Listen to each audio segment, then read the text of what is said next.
Perfect male body. The perfect male body for a male is one that you feel good about and that increases your self-esteem. It also has the added advantage of being healthy, functionally strong, attractive to women, and impressive to other men. So let's start with self-esteem. Self-esteem refers to your sense of worth or importance, a positive or negative bias in how you feel about yourself. Research has shown that self-esteem is associated with occupational success and is closely connected to physical appearance. When there's a discrepancy between your real body image and your ideal body image, it can become a source of lowered self-esteem. The greater that gap, the lower the self-esteem. A university study of amateur bodybuilders demonstrated that they had higher levels of self-esteem than the general population. And many studies have confirmed that weight training boosts self-esteem in both men and women. However, anecdotal evidence suggests that professional bodybuilders often have lower levels of self-esteem, and this may be indicative of an attempt to compensate with muscle for deeper feelings of insecurity. Now, I saw this directly in a friend of mine who looked like Adonis but was racked by insecurities, and I'm sure the muscles were an armor against the world. But he looked good. However, building the perfect male body will generally enhance your self-esteem. Multiple studies have shown that males who gain muscularity see a dramatic increase in how they feel about themselves. Now, don't take this as a criticism of professional bodybuilders. Even with the use of steroids, they have to be incredibly motivated and work extremely hard to acquire the abnormal levels of musculature needed to compete at the highest level. But you don't need to go there. The perfect male body is not a professional bodybuilder's body, because as impressive as they are, those physiques are virtually impossible to achieve without steroids, require a full-time commitment, and have limited appeal, especially for women.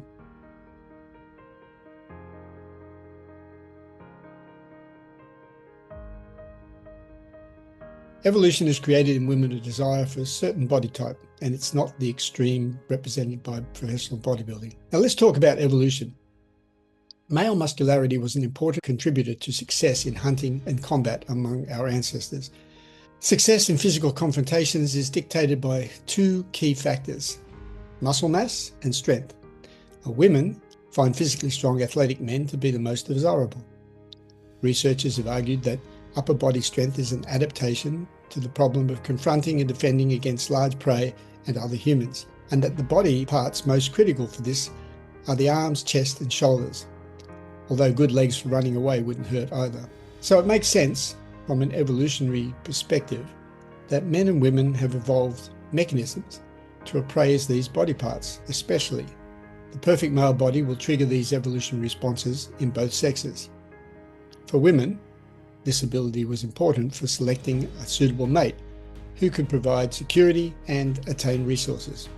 For men, it was essential for identifying suitable allies or appraising competitive threats. The perfect body from a male viewpoint will be the one that satisfies both criteria.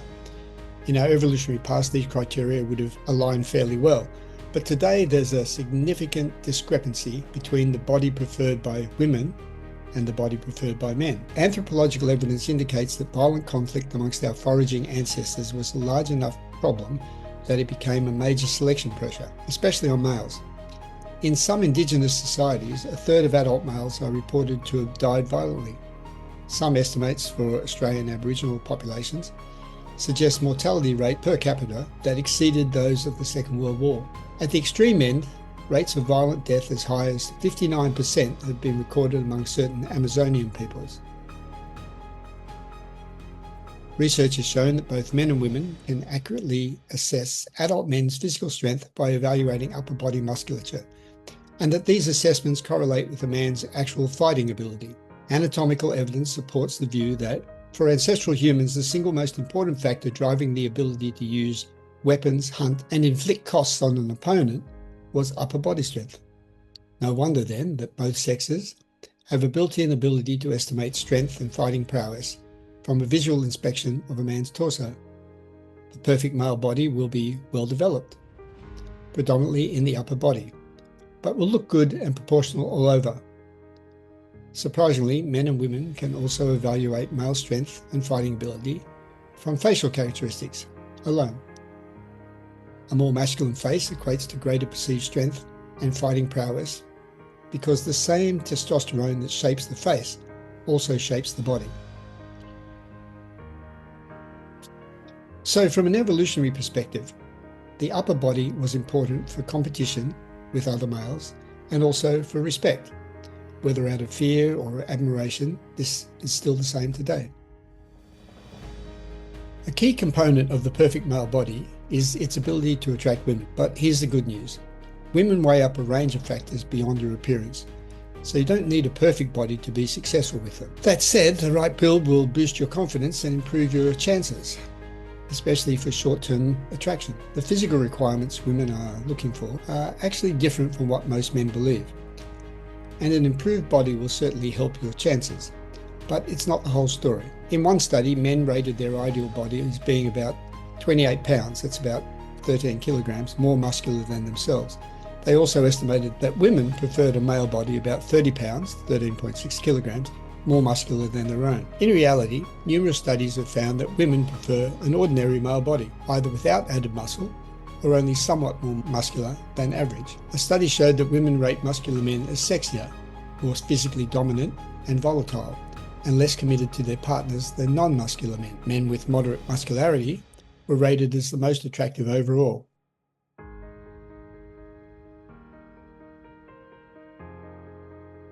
I've spoken before about the waist to hip ratio, especially in relation to women, but the preferred waist to hip ratio for men is close to 0.9.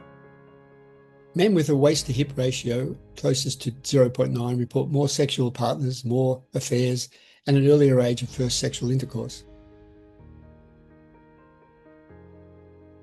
Men tend to have broader shoulders than women, one example of sexual dimorphism in humans, where the male is typically larger than the female.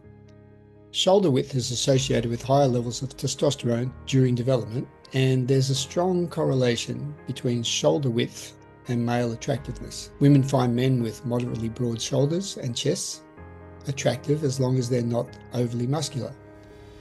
The key male body factor that seems to appeal most to women in terms of physical attraction is the shoulder to hip ratio, or SHR.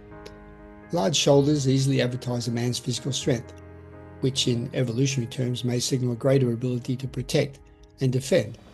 Given that men and women tend to be different sizes, anything that enhances this size difference increases your perceived maleness. And broad shoulders do exactly that. And men with high shoulder to hip ratio, SHR, also report more sexual partners, more affairs, and an earlier age of first intercourse.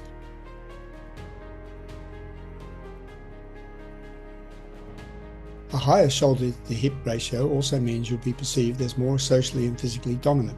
However, given that women find a tapering V shape, large shoulders and a smaller waist attractive, a more useful measure of body attractiveness may be the shoulder to waist ratio, or SWR. The perfect male body aims to achieve a strong SWR. Research has also shown that men pay more attention to a rival's waist than his hips, which makes sense since a broad-shouldered male with a smaller waist would be perceived as physically stronger, more dominant, and therefore more of a danger. Multiple studies confirm this. One found that women would rather have sex with a man who has a higher, more masculine shoulder to waist ratio, especially for a one-time encounter. So a high SWR of around 1.6 should be the starting point of your journey to the perfect male body. Measured the other way, waist to shoulders, you're aiming for about 0.6, though anything up to 0.75 is still solid. There are two ways to achieve these measurements. And you should be working on both at the same time. Narrow your waist and broaden your shoulders. Now, I'm not going to give you training advice. There's plenty of that on the internet, YouTube, and all over the place. I'm sure you'll find stuff that will help. Later on, I might talk about paleo diets, which is something that I spent many years researching. Now, both men and women rate belly fat as the least attractive aspect of the opposite sex. So that's a really important one. If you have a large belly, it's time to knuckle down and get rid of it. Now let's talk about functionality. Functionality is defined as being capable of serving a purpose well. So if you're asking, is my muscle functional? You're really asking, is my muscle serving a purpose well? As Buckminster Fuller said, specialization is for insects, and the same goes for muscle. Training for the perfect male body shouldn't just make you look good. Now, don't misunderstand this. It's hard to look muscular without also becoming stronger. But strength and appearance are only two functions of muscle. There are others. The perfect male body will have muscle size enough to earn the respect of other men, muscle shape enough to attract women, strength enough to lift heavy weights in the gym and in life, far above average, and the ability to move and suspend your own body weight to achieve excellent results in the real world, whether in sport, the military, or an emergency situation. In the process of developing this musculature, you'll also become healthier through proper diet and exercise that extends your functional lifespan well into old age. Bodybuilders are strong, but their primary focus is looking good for competition, so they may not develop other aspects of fitness, though some do. Bodyweight exercises are certainly fit for lifting and moving their own weight, and generally lack the musculature of professional bodybuilders. You want all of these aspects of fitness, along with power, flexibility, coordination, agility, balance, and endurance, while also being attractive to women and respected by other men. Don't worry about functionality. If you train right, the perfect male body will have all the functional strength and agility you need. Now, the trade-off. Why do you think the photos of men in women's magazines are different from those in men's fitness magazines? It's very simple. We have different requirements. The readers of women's magazines are women.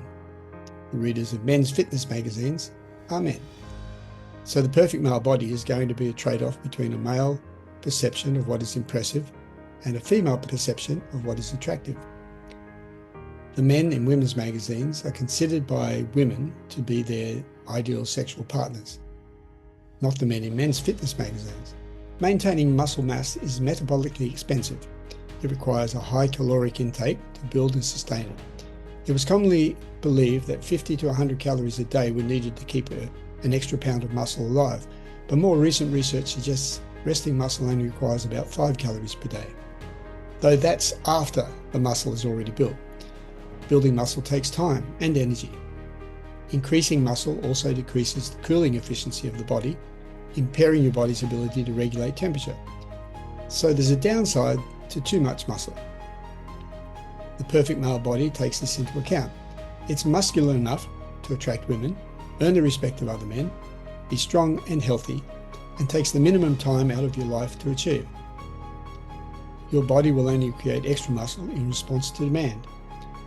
If you look at the physiques of modern-day hunter-gatherers, similar to our ancestors through much of our human history, you'll find them to be lean and well-muscled, but not overly so. Their bodies developed in response to the demands placed on them by their environment. For thousands of years, women responded to those bodies in terms of attraction, and men responded in terms of alliance or threat. They had the perfect male body for their lifestyle, but the perfect male body today is slightly more muscular. Modern men have access to vast quantities of easily acquired food, including supplements, scientific knowledge of how to increase muscle mass, leisure time to train, and weight training equipment.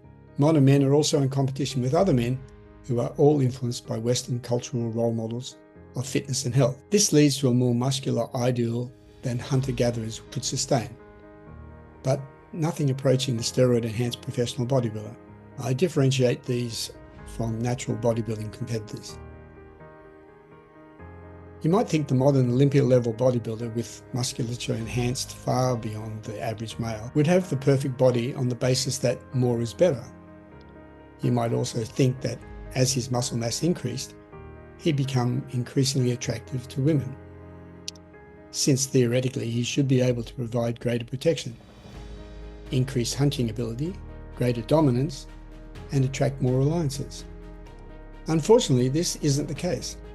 A large body of research demonstrates that women generally find this type of body unattractive.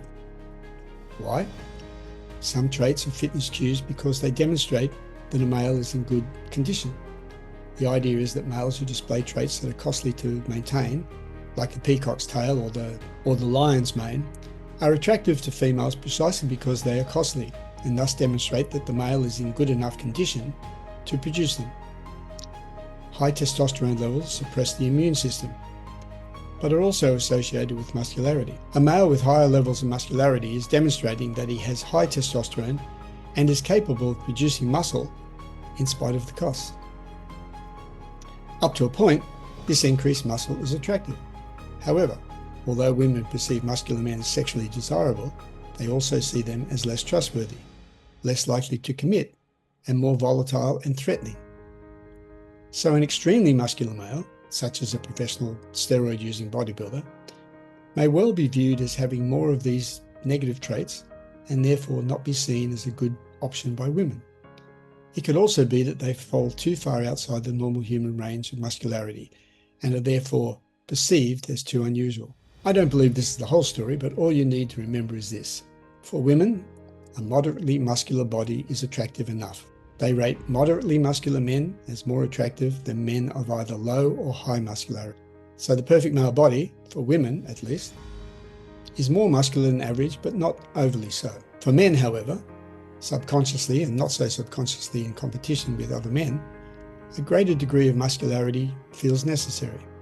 And unfortunately, that male ideal of the perfect body has been shaped by men's fitness and bodybuilding magazines, as well as movies that connect high-status men with enhanced muscularity. If you aim for the muscularity of a lean, well-defined fitness model, like Oba Obadike, Rob Riches, or Paul Amos, you'll be on the right track.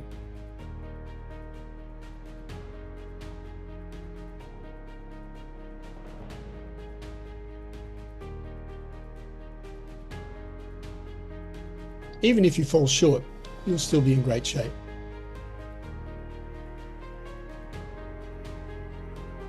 Remember that fitness models prepare specifically for photo shoots to achieve the absolute best definition. You can look good with a flat stomach. Six-pack abs are unnecessary. But if your stomach is already flat, it doesn't take much to achieve a six-pack. It's mainly diet. Now, the extras. The face is important, especially for short-term relationships. A symmetrical, masculine face with a strong jaw, a deep voice, and a good head of hair are all appealing. Extreme facial masculinity, though, can actually decrease a male's attractiveness. Research indicates that women's preferences for male partners may vary based on the stages of their menstrual cycle. The attraction to masculine features is especially strong during the fertile window. Women generally don't find feminine-looking or feminine-sounding men sexually attractive. However, they express a definite preference for a less masculine face when they're not ovulating, and you can make up for the lack of a square jaw with other characteristics, such as sense of humor, personality, self-confidence, and social status. In fact, these characteristics are far more important if you want to attract women. How many men with unremarkable bodies are seen with beautiful women? Quite a few. And since we know it isn't the body, it must be something else. And no, it's not necessarily wealth. When I was researching the pickup movement a few decades ago, I remember doing a pickup workshop with a guy who was handsome, tall, strong, successful, and well built, but he was having trouble attracting women. His personality was the problem. He was far too arrogant. A little can help, but he'd gone well past that, and too standoffish to appeal to women. So the body is not everything, but if you have a good personality as well, you're ahead of the game. The perfect male body includes the face. But other than surgery, you can't make yours more masculine, though you can do a better job of grooming. Luckily, the face isn't everything. If you have humor, confidence, and social skills, they will work far better for you in the long run than being handsome. Though being handsome certainly helps in short-term mating. And here's just a personal note on muscle and attention. If you don't think the body makes a difference, let me give you a personal example.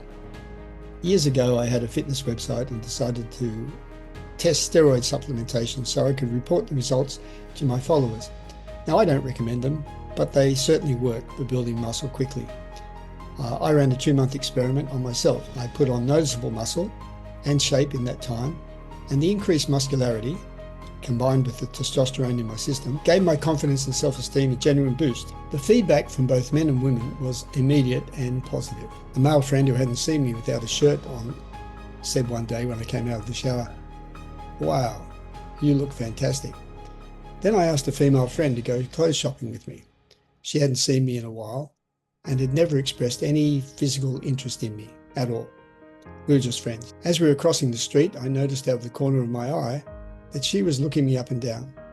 She said, "You know, Sean, if you weren't my husband's best friend, I'd do you," completely out of the blue. When we were in the clothing store, I saved time by trying t-shirts on outside the changing room. And the whole time, she was watching me like a hawk and showing genuine interest. Now, I stopped the steroids after a 2-month period and went into a mild depression, which is exactly why I don't recommend them. I'm not against them, but I think they're a bit of a crutch. That said, they certainly work. And increased muscle, from my own experience, does indeed attract female and male attention. Now, your priority is you. So just a word of warning, you cannot be all things to all women, and they should definitely not be your priority in life. Your body shouldn't just cater to the evolutionary preferences of women.